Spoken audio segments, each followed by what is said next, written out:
How Ho Sui Sisei Wuma, How Ho Sui Sisei Wuma. Mari ikuti mantra ini.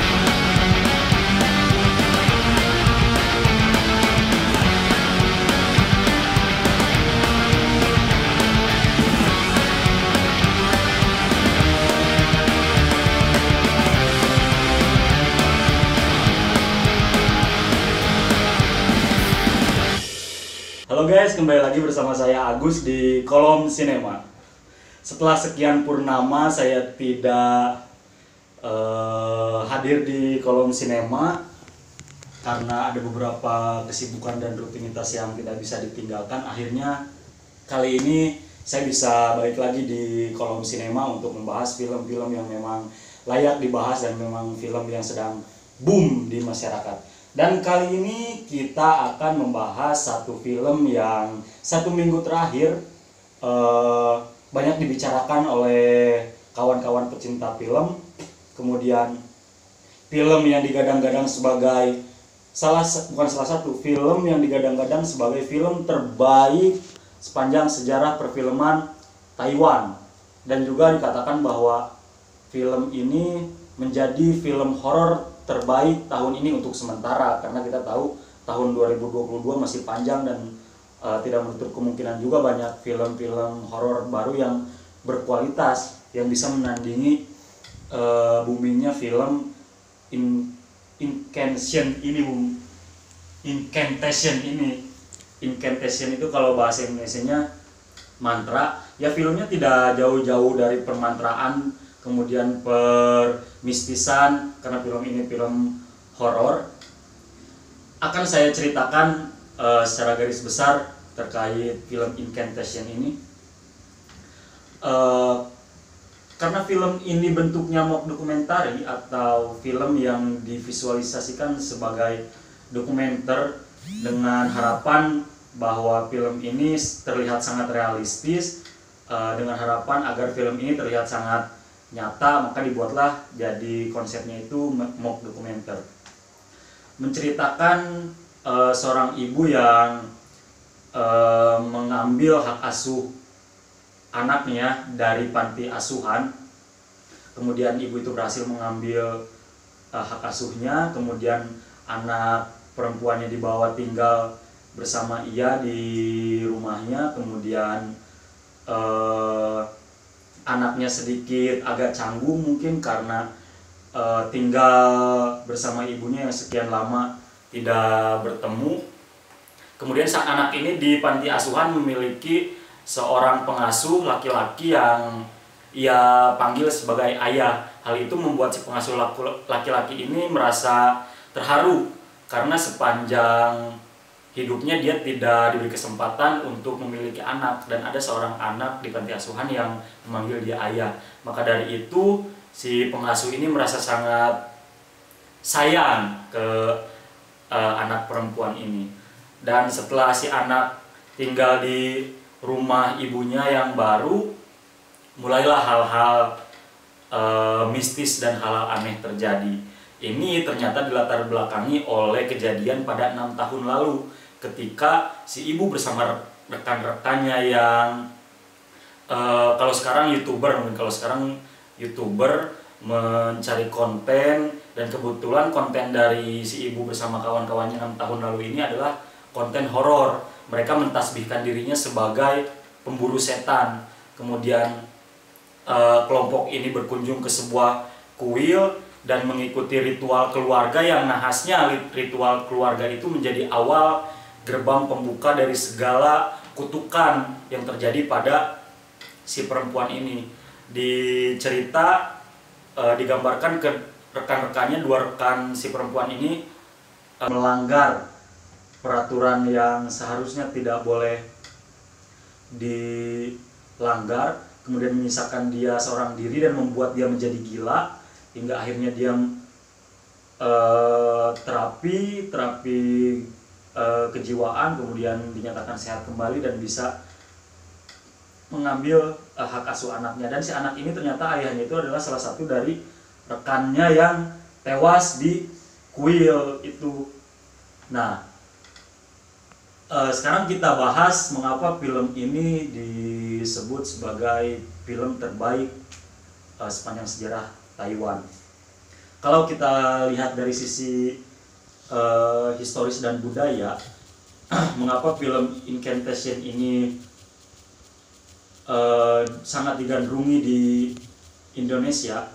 Karena budaya, adat istiadat dan juga latar tempat yang ada di Taiwan itu tidak berbeda jauh dengan adat, budaya dan juga segala macam ritual yang ada juga di kepercayaan bangsa Indonesia. Dan juga kalau dilihat dari sisi geografis bahwa Taiwan itu masih bagian dari wilayah Asia Timur yang itu diantaranya ada Jepang, Korea, kemudian Cina, Hong Kong, dan sebagainya. Nah, melihat dari sisi itu, unsur-unsur budaya yang sangat kental, unsur-unsur mistis yang sangat kental di wilayah itu tidak terlalu jauh berbeda dengan apa yang ada di wilayah Asia Tenggara, khususnya Indonesia. Kita lihat tahun kemarin The Medium menjadi film yang sangat sukses di pasaran. The Medium ini kan berasal dari Thailand yang masih wilayahnya berdekatan dengan Indonesia. Bahkan bisa dikatakan bahwa bisa disebut masih satu rumpun antara Thailand dengan Indonesia. Nah, hal ini juga yang terjadi di Incantation. Mengapa bisa sangat digandrungi? Karena kedekatan budaya yang kita miliki dengan budaya di Taiwan itu lekat. Kemudian selanjutnya berbicara tentang konsep dari film, seperti yang tadi sudah saya singgung bahwa film ini menghadirkan visualisasinya berbentuk mock dokumentari, maka itu sangat membuat penonton merasa dekat dengan keadaan di dalam film. Kita tahu film Paranormal Activity yang sangat booming pada zamannya, kemudian film di Indonesia pun ada film mock dokumentari yang booming juga pada zamannya, itu film berjudul Keramat yang tayang pada tahun 2007 kalau nggak salah. Itu kan jadi salah satu film horor mock dokumentari yang sangat membekas gitu di ingatan masyarakat Indonesia. Padahal kita tahu bahwa Keramat itu tayangnya pada tahun 2007. Nah, ini juga yang berhasil dihadirkan oleh Incantation ini, bahwa pemilihan konsep mock dokumentari itu berhasil. Dan nyatanya mock dokumentari entah itu dari latar manapun, dari latar negara manapun, baik itu Eropa, Asia, Amerika dan sebagainya, itu berhasil membuat penontonnya jatuh cinta terhadap filmnya. Karena itu unsur kedekatan yang dibangun antara latar budaya penonton dengan konsep mock dokumentari itu.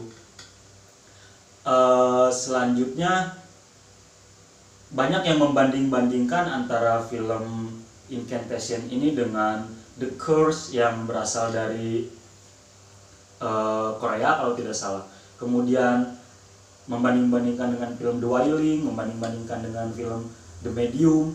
Nah, berbicara tentang membandingkan, kalau menurut saya memang setiap film yang keluar, khususnya film horor yang keluar, itu pasti memiliki keunikan dan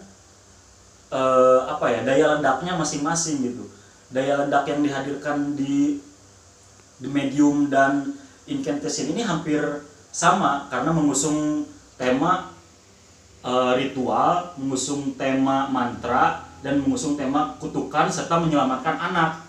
Sementara kan kalau di The Wailing misalnya, itu film yang memang konsepnya memang film asli gitu, digambarkannya tidak dokumentari. Boleh saja membandingkan, hanya saja ide yang dibangun, walaupun di dalam visualisasinya mungkin alurnya sedikit sama, tapi ide yang dibangunnya jelas jelas pasti berbeda gitu, yang dibawakan oleh masing-masing sutradara dan produsernya. Pun ternyata film The Incantation ini katanya berasal dari satu kisah nyata yang terjadi pada tahun 2005. Tepatnya terjadi pada keluarga klan Wu di Taiwan yang ketika kejadian keluarga Wu ini memiliki 6 anggota keluarga. Kemudian satu orang anak di antara keempat anaknya mengalami sakit. Kemudian sang kakak diminta pulang oleh orang tuanya untuk membantu menyembuhkan adiknya. Dan ketika pulang, justru malah satu keluarga itu yang seperti menerima kutukan, dan bahkan katanya sampai seluruh anggota di keluarga klan Wu ini saling memakan fesesnya satu sama lain. Yang itu dampak dari kutukan, dan mereka mengaku sebagai titisan dari dewa-dewi. Seperti itu. Dan bahkan sampai sekarang di Taiwan, kasus keluarga Wu ini masih belum terpecahkan. Apa sebenarnya yang terjadi pada keluarga Wu, dan apa sebenarnya yang, kalau memang hal mistis, apa sebenarnya yang merasuki keluarga Wu ini. Dan ya seperti film-film di negara kita juga, film-film yang diangkat dari kisah nyata yang memang terasa lebih dekat gitu. Mungkin sebelum difilmkan, kisah-kisah itu memang sudah ada di kepercayaan masyarakat sekitar. Maka dari itu ketika kisah nyata itu difilmkan, imajinasi yang selama ini dibangun oleh masyarakat itu bisa tervisualisasikan. Dampaknya ya puas atau tidak puas itu. Kalau yang puas mungkin imajinasinya bisa tervisualisasikan dengan pas, sementara yang tidak puas ya hasilnya jadi gondok gitu. Imajinasi yang selama ini dibangun, kemudian suasana horor yang selama ini dibangun berdasarkan mitos-mitos dan kepercayaan, itu ternyata tidak tervisualisasikan dengan baik. Maka dari itu, biarkan folklore yang ada di tengah masyarakat berkembang sendiri dengan lelurinya. Kemudian ketika sudah diangkat menjadi sebuah film, ya kita nikmati saja filmnya. Toh itu diangkat dari kisah nyata atau bukan.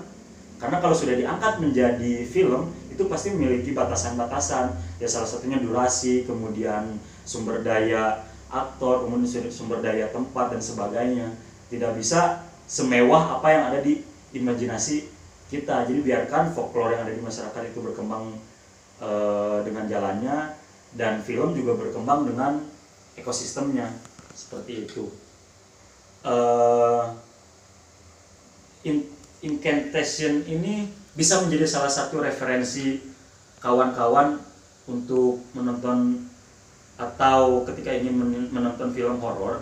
Berhubung kemarin saya menontonnya bersama-sama dengan kawan-kawan yang lain, mungkin jadi sedikit kurang gitu rasa kehororannya gitu. Berbeda barangkali apabila kawan-kawan punya niat untuk menonton sendiri di tengah malam, mungkin itu sensasi horornya akan jauh lebih dahsyat daripada saya yang menonton beramai-ramai. Tapi ini Incantation bisa masuk list kawan-kawan, bisa ditonton di Netflix juga, mumpung masih hangat. Dan nanti kawan-kawan bisa cantumkan pendapat kawan-kawan di kolom komentar. Apakah setuju dengan pendapat saya atau justru ada yang tidak setuju? Silakan, nanti kita diskusikan bersama. Jangan lupa juga minggu ini film Ivana dari Danur Universe karya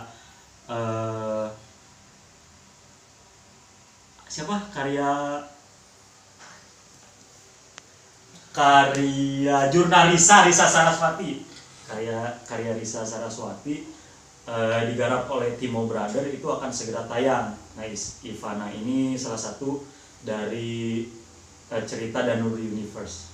Jadi kita bisa saksikan, karena ekosistem film horor di negara kita juga sekarang lagi hangat-hangatnya juga, lagi baik-baiknya. Jadi tidak ada salahnya kita tunggu dan kita tonton di bioskop.